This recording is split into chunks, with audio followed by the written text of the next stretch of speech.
تاسو سره لوځي چې دا وړوکی صوبم ده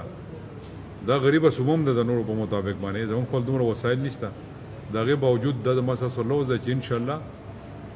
د نورو صوبو کې څه کې یا د فیډرل ګورنمنټ څه کې موږ به د هغې نه هټ کې تاسو سره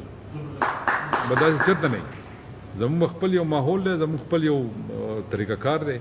نو انشاءالله دا 25% انکریز چې دی که نه دا ستاسو مبارک شي دا حکومت تاسو سره وکړي او نور چې هم د دې حکومت نه څه کېږي انشاءالله تاسو سره موږ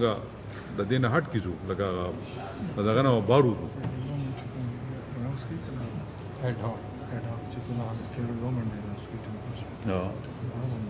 او دې نه علاوه چې نور هم هغه څه اډ هاک فیډرل ګورنمنټ اناونس کړو هغه هم انشاءالله موږ تاسو ته اناونس کوو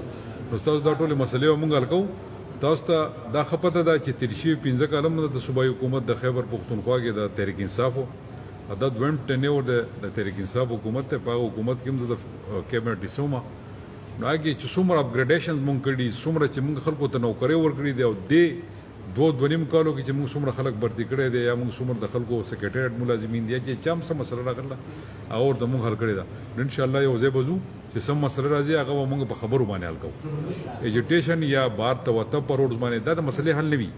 نو زه ستاسو شکریا ادا کوم چې تاسو د حکومت سره کم ټیم ما تاسو سره دا کړی هغې سره تاسو ښه په مخه ماحول کې خبرې وکړې نو زه ستاسو د ټولو شکریا ادا کوم چې تاسو زموږ مدد وکړو او ستاسو دا 25% دغه انکریز مبارک شي